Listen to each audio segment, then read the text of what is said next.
Good evening, everybody. Saturday night, I believe. The Ohio State Buckeyes are getting ready to play. So is the Indians, which is in the lead for the pennant in the Central Division. I'm really excited for the sports this year in Ohio. But, I've shared a lot of it about the stroke and the cardiac arrest that I had. But I want to share a little bit about part of it in a different way on exactly what happened. And some may think I'm nuts or senile, but I'm not. I know what I've seen, and I know God was real. God is real, and that's the only reason that I'm here today. Let's see, I'm trying to read what's this. If you're watching, if you could please say hi so I know if you're watching, I would appreciate it. My roommate must have called 911. I don't remember it. My friend Terry and Candace said I was talking to him on the phone with real slurred speech. So I guess my roommate called the ambulance. I went to the hospital. They did as soon as I got there, they did a brain scan, which caused me to stroke twice and have 2 cardiac arrests, which by the grace of God, I even survived it. But I remember I don't know when this was, but I heard my sister cry, and they didn't give her much hope that I was going to survive that night. But shortly after the chaplain came and prayed with me, and I kicked him. I don't know why I kicked him. But during one of the times that I died, and this is what I'd like to get into, and I know it's real, folks, and I hope you believe me, and I hope you take it serious. I died twice that day, and I don't remember I don't know if this was during the first time or the second time, but I remember looking up to the ceiling. At least I thought I was, and I saw 2 doors. One was like a dark squared door on the left. On the right was a heart-shaped door with pinkish white radiating, and that door opened, and I was able to enter heaven at that point, and they handed me a piece of paper that said righteousness. And I remember asking, where's the house with many mansions? And he said it was 20 miles up the road in Omar.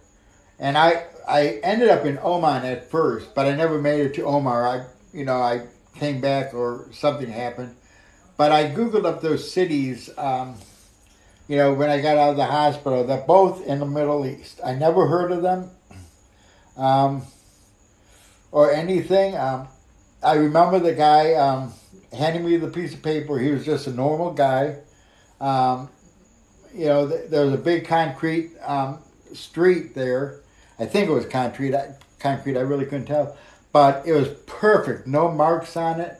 The sky was perfect. I didn't see any cars, so I'm wondering if you just think where you have to be and you just appear there. I'm not sure. If you could share these videos, folks, I would really appreciate it. On TikTok, if you could follow me, I would really appreciate that as well. And all of this was real to me. They told my family that I probably would not make it that night, and it would be really tough during the middle of the night. Well, I had a decent night. There was nights that I couldn't breathe, is what they said. They had me in an induced coma, after all this happened. But I felt, while they're doing, it was sometime during the CPR, I felt them cut my neck. It didn't hurt or anything, so I must have been half out of it. But they cut the main artery on accident, so they had to put a stent there. But I felt that. When I was in the induced coma, I heard the nurses talking bad about people, and especially me. So you can hear when you're in a coma, folks. So if you have a loved one in a coma, talk to them. Let them know how much you love them, how much you appreciate them. We don't see that, very often. The compassion that we need as citizens of America, or even throughout the world. The compassion has pretty much left. I spent, I think it was 7 weeks in intensive care. Then they started getting me up trying to walk. it took me about a month to be able to grab their hands. My hands just weren't working too well. Um, when they took me off the ventilator and I was starting to come to more, I asked, they handed me a phone, this little thing like this. It was an iPhone. And I'm trying to figure out, how does it work? So I had to ask the nurse, I said, can you show me how this works? Well, she dialed the numbers for me. So I tried to call my mom, my sister, my friend Victoria, who's like a daughter to me. And that was it. And then the next day, because I started a group called Change Starts With Us Ohio, we fight for wrongful convictions, which is no longer in existence. So we had a board meeting. I couldn't wait to get back to work. I barely could see, I barely could talk, but I wanted to be there. There was just so much in life, so much to life that I wanted to do that I haven't been able to do. So it's just, when you go through an experience like this, you learn to appreciate people. Folks, if you could like this video and share it, I'd really appreciate it. Because I want people to get the message, that there is hope. You might feel like you're down and out. You might think you might not live. You might have cancer, fourth stage cancer, whatever. There's always hope and there's peace. If you have a relationship with Christ, you know where you're going to go, folks. If you don't have faith, you could do that, by accepting Christ in your heart.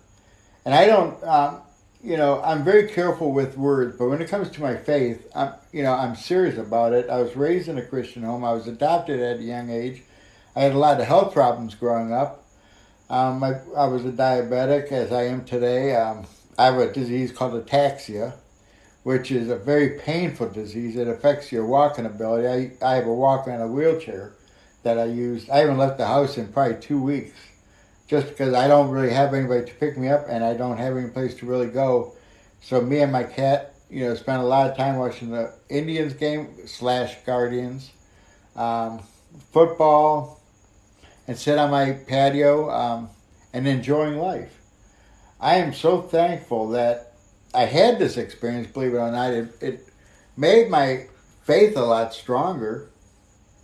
And I tell you one thing, it was beautiful up there, literally beautiful. I did not want to come back, but God must have said it wasn't time for me yet. The chaplain came in to talk to me when I was in rehab. That was about 2.5 months later. He came in and talked to me. He said, God's got a plan for you. That's why he didn't take you home. You have work still to do here on earth. Well, I'm still trying to figure that out. I've been a prisoner advocate, since I got out of prison. I did many years, folks, so that many years in prison. And I wanted to fight for wrongful conviction people, but my passion was always on pro-reform in Ohio. And I'm finding out nationwide there's such an issue with that pro-reform along with wrongful convictions. The Ohio Innocence Project, and since the 90s, got out something like 30 people out of prison that was wrongfully convicted that was totally innocent. And that's remarkable.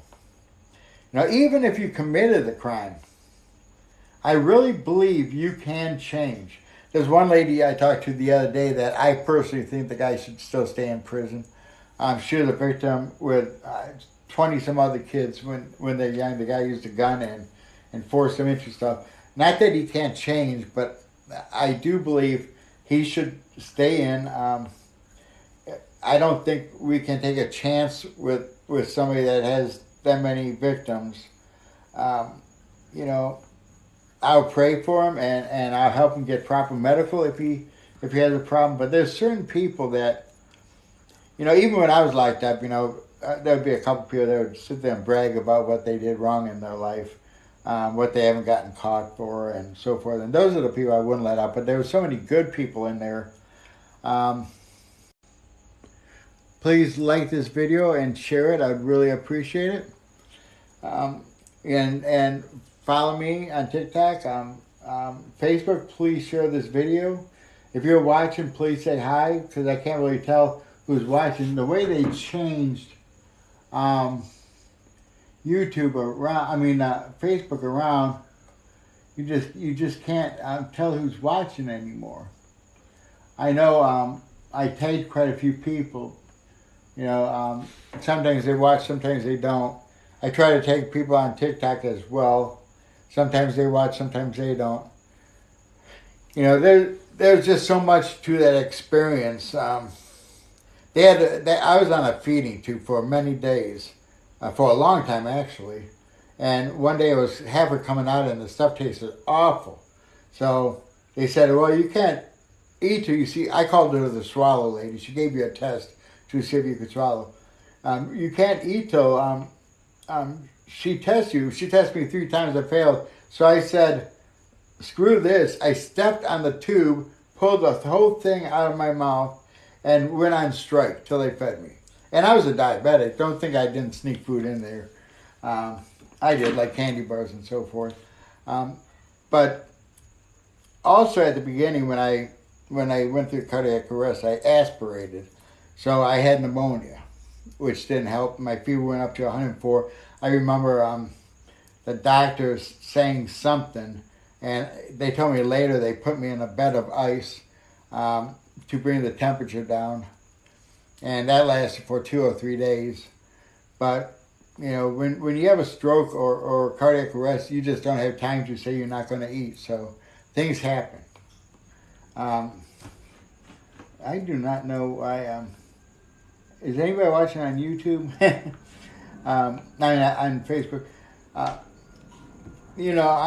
I'm just really excited that I have this opportunity today. And so many of you might have gone through similar situations. You might have had a family member that passed away or that went through a life-death experience. It seems like, what happens if you're in the middle of a lake and you're not really a Christian? You yell, "Oh God." People ask for God's help when they're in trouble instead of thanking Him while you're alive for everything He's done. And, that's pretty much how I feel on that. My faith has always been strong, but I was doing a lot of wrong things. And I knew I needed to straighten up on the things that I did wrong. I needed to remember 1 John 1:9, where it says, He is faithful and just to forgive us our sins and cleanse us from all unrighteousness. There was people in my life I needed to forgive. There was people I needed to ask them to forgive me. And I remember when I first got locked up, this pastor told me to memorize Romans 8:28 because you're going to need it. And it says, we know that all things work together for good to those who love God. And I believe that too. Study your Bible, read your Bible. It's a lot of history in there. In Isaiah, it talks about Jesus Christ. It says, Wonderful Counselor, Prince of Peace. That's Jesus. So He is in the Old Testament. And it says in the beginning was the Word was with God, the Word was God. That's also Jesus Christ, the Word. There's so many untruths that people tell about the Bible. And sometimes I'm outspoken on some of this, and I'm sorry, but, I need to share my faith, and I need to share the truth about my faith and about what God has done in my life. I accepted Christ at the age of 13 at Palm Heights Baptist Church. I remember it was a Sunday night, and the pastor's name was Reverend Bueller. I wanted to be just like him. He had these long sideburns, like Elvis Presley. So when I was old enough to grow sideburns, I had real long sideburns, but they were blondish red. So I had to shave them off because I didn't really care for the color. But I went up that night. My mom didn't even know I was going to do this. And I was 13. I'm not sure. I remember the message really hit home that day. And in our church they had altar call. In morning and night. They don't no longer have night services due to the lack of people. So they have 2 daytime services in the morning. And that is Palm Heights Baptist Church. If you're in the Parma area or Palm Heights area, please stop by that church on a Sunday. The first service, I believe, is at 9:45. You can look up Paradise Baptist Church, and actually they have a wonderful pastor. They dress casual. When I went to church there back years ago before I got locked up, everybody wore suits. Nobody would smoke in the parking lot. Now you see people lighting up as soon as they walk out of the church. I always waited till I was off church property. Not that it makes any difference because God knows what you do anyways. But that's a wonderful church. And I kind of wish I could attend it, but I live 2 hours away from Cleveland. I live in Columbus, Ohio. For those of you that don't know where Columbus is, it's the capital of the state of Ohio. You would think a city like Cleveland would have been, but they picked Columbus, and it was actually, I think it was in Chillicothe before it was in Columbus, and if I remember correctly, there was a fire that burned down the building. I love history. My sister was a history teacher, and I still read a lot about history. So this whole thing that happened, brought me really closer to Christ. I knew that I needed to make changes in my life. Oh, before I go any further, there was a doctor every morning. He wore white, all white. He was bald. He was short. He would go behind my bed, check the monitors and stuff, and he would say, "Good morning, bud." Every morning he did that until one morning I did not see him. So I asked the one nurse, what happened to that doctor, the short, bald one that wore all whites? He said, "Well, first of all, doctors don't wear white here. Secondly, we don't have a bald-headed doctor." So I wonder if that was an angel, because I no longer saw him. And even when I got out, I tried to find him, and nobody knew who he was. So I do believe angels are here on earth, and they help God with what God needs to have done. But I appreciated all the prayers. My sister, did a website, so people could follow, what was happening with me, because my Facebook page got shut down, and we had quite a few followers that kept calling up at the hospital. I think they said the first night there was over 200 calls. So they asked my sister to come up with a passcode. So they did. So my little sister put together a website that would go through my progress. And I forget the name of the website, but it's free. And if you have somebody that's sick, you might want to Google up free websites, for the disabled, for the sick, and go from there. If you'd like to email me, you can at KronenbergerJD@gmail.com. Again, that is KronenbergerJD@gmail.com. I do YouTube videos. A lot of it's on prison reform, but I need to honor God. Just as we, look at man and lift man up so high, we need to lift God above them. Folks, I really appreciate each and every one of you. Please share the videos. And let's go from there. No likes yet. The other day I had over 1,000 likes on football. But when it comes to faith, you don't quite get as many. Thank you, everybody. I'm going to shut off Facebook first and go from here.